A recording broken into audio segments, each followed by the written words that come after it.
बार बार PM material इस तरह की बातें की जाती क्यों हैं? ये मटेरियल शब्द क्या होता है? पीएम मटेरियल है। सुशील मोदी जी भी जब डिप्टी सीएम थे उन्होंने भी कई बार कहा था कि नीतीश जी पीएम मटेरियल है। आज देख लीजिए सुशील मोदी जी की क्या हालत है भाजपा में, कहाँ चले गए। एनडीए में रहते हुए कोई आदमी कैसे अपने आप को साबित करना चाहते हैं? क्यों बार बार ये बात आती है? नमस्कार, आप देख रहे हैं लाइव सिटीज। मैं हूं आपके साथ शिवम। कल जेडीयू की राष्ट्रीय परिषद की बैठक बुलाई गई थी जिसमें कई अहम मुद्दों पर चर्चा हुई और फैसला भी पारित हुआ। इसी में एक आपको बता दें कि कल बिहार के मुख्यमंत्री नीतीश कुमार को पीएम मटेरियल बताया गया है, पर दावेदारी पेश जो है वो नहीं की गई है। ऐसे में इस वक्त हमारे साथ मौजूद हैं कांग्रेस के एमएलसी प्रेमचंद मिश्रा। हम उनसे बात करेंगे। सर, कल राष्ट्रीय परिषद की बैठक में सीएम नीतीश कुमार को पीएम मटेरियल बताया गया है, पर दावेदारी पेश नहीं की गई है। यह इस तरह का फैसला अपने आप में यह बताने को पर्याप्त है कि जेडीयू एक भ्रमित पार्टी है। भला कोई नरेंद्र मोदी के नेतृत्व में ऑलरेडी गठबंधन में है, उन्हीं को नेता मानते हैं, उन्हीं के साथ काम कर रहे हैं, उन्हीं के एजेंडा पर चल रहे हैं, तो फिर अलग से ये मटेरियल शब्द क्या होता है? पीएम मटेरियल है। पीएम मटेरियल के लिए अपनी क्षमता, अपनी सोच और पैन इंडिया समर्थन को प्रदर्शित करना होता है। एक क्षेत्रीय पार्टी जो किसी एक राज्य तक सीमित है, जिसके पास 43-44 एमएलए है, अगर वैसी पार्टी अपने नेता के बारे में ये सोचती है कि ये इनमें पीएम बनने की पूरे क्षमता और मेरिट है, तो ये उनको मुबारक हो। लेकिन इस तरह की हल्की बातें कोई पहली बार नहीं की गई है। सुशील मोदी जी भी जब डिप्टी सीएम थे तो उन्होंने भी कई बार कहा था कि नीतीश जी पीएम मटेरियल है। आज देख लीजिए सुशील मोदी जी की क्या हालत है भाजपा में, कहाँ चले गए। तो नरेंद्र मोदी के साथ रहकर अगर कोई अपने बारे में, अपने नेता के बारे में यह सोचता है कि वो भी पीएम बन सकते हैं, उनमें पीएम की क्षमता है, तो ये मान के चलिए कि अपने आप में एक बहुत ही हल्की चीज़ हो रही है और नीतीश जी की प्रतिष्ठा के विपरीत मैं इसे मानता हूँ। अगर प्रधानमंत्री अक्षम हैं और आप सक्षम हैं तो आपको ये साबित करना होगा। आपको पूरे देश में समर्थन चाहिए। ये समर्थन किसको है? क्या राहुल गांधी जी के अलावे किसी को समर्थन है?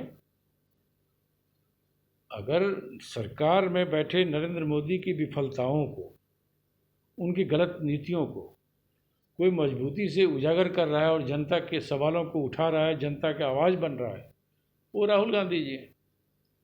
भला एनडीए में रहते हुए कोई आदमी कैसे अपने आप को साबित करना चाहते हैं? क्यों बार बार ये बात आती है? तो यह अपनी पीठ खुद थपथपाने वाली बात है। अगर जेडीयू वाकई में गंभीर है अपने नेता को लेके, तो उनको सबसे पहले तो एनडीए से बाहर आना पड़ेगा और देश में तमाम जो कुव्यवस्थाएँ हैं, सारी सरकारी संस्थाएं बेची जा रही हैं, महंगाई बढ़ी हुई है, बेरोजगारी बढ़ी हुई है, सरकार में बैठे लोग वैमनस्यता फैला रहे हैं। आपको उसके खिलाफ बोलना होगा और एक स्टैंड लेना पड़ेगा। लेकिन जेडीयू तो स्टैंड लेके फिर वापस हटने वाली पार्टी है।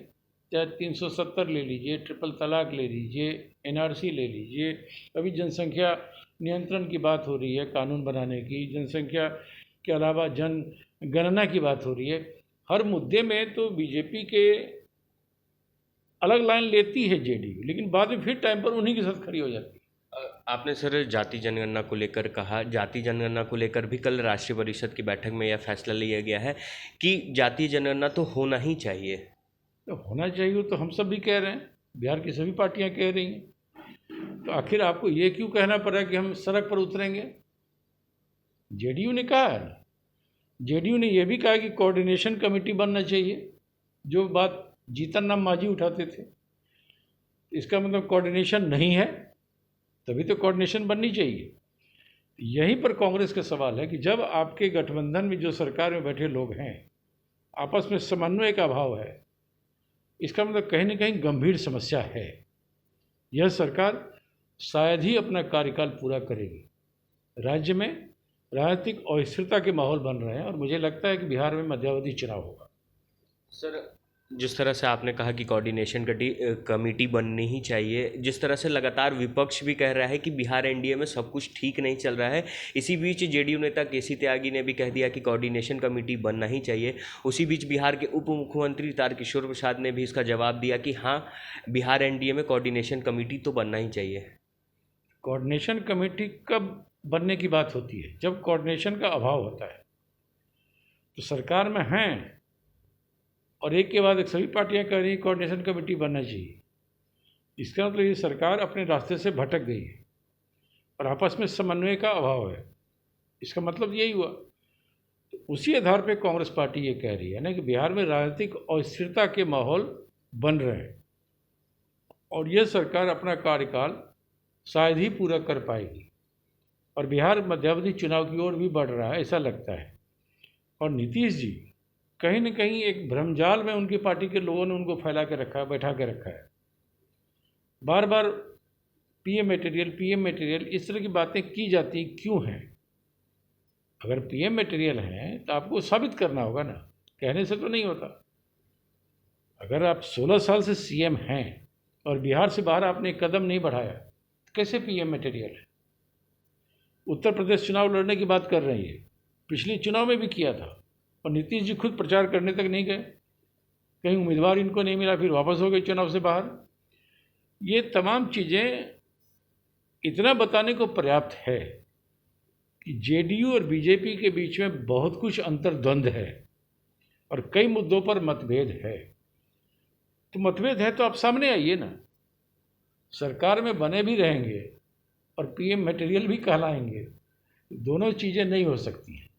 राजनीति में मटेरियल वस्तु कोई चीज़ नहीं होता है। राजनीति में सोच, आपकी कार्य प्रणाली, आपका जन समर्थन, ये आपको दिखलाना पड़ेगा। वो तो जेडीयू के पास नहीं है। आप एक राज्य की पार्टी हैं, तो बार बार हल्की बातें करके मुझे लगता है नीतीश जी के ही लोग प्रतिष्ठा को कम कर रहे हैं। जेडीयू को ऐसे मामलों से परहेज करना चाहिए और नहीं तो एनडीए से बाहर आना चाहिए और अपने आप को साबित करना चाहिए। क्या लगता है सर, जिस तरह से आप लोग लगातार कह रहे हैं कि बिहार में मध्यावधि चुनाव होंगे, जो एनडीए की सरकार है वो ज़्यादा दिन तक नहीं चल पाएगी, तो ये कब तक देखने को मिलेगा सर? मुझे लगता है यूपी चुनाव आते आते ये तमाम चीज़ें आपको एक आकार ले लेगी। पंचायत चुनाव में भी इन लोगों में काफ़ी मतभेद होगा, उभर के सामने आएगा ही, एक दूसरे को मारकाट करेंगे ये लोग। सबसे बड़ी चीज़ है कि 43 एमएलए का नेता मुख्यमंत्री है और जो सबसे बड़ी पार्टी का नेता तेजस्वी यादव वो विपक्ष में है। जो दूसरी सबसे बड़ी पार्टी है वो सरकार में सहयोगी दल है। ये एक बेमेल, एक तरह से आप देखें तो बिल्कुल बेमेल मामला है। लोकतंत्र में जो सबसे बड़ा दल होता है वो नेता होता है ना।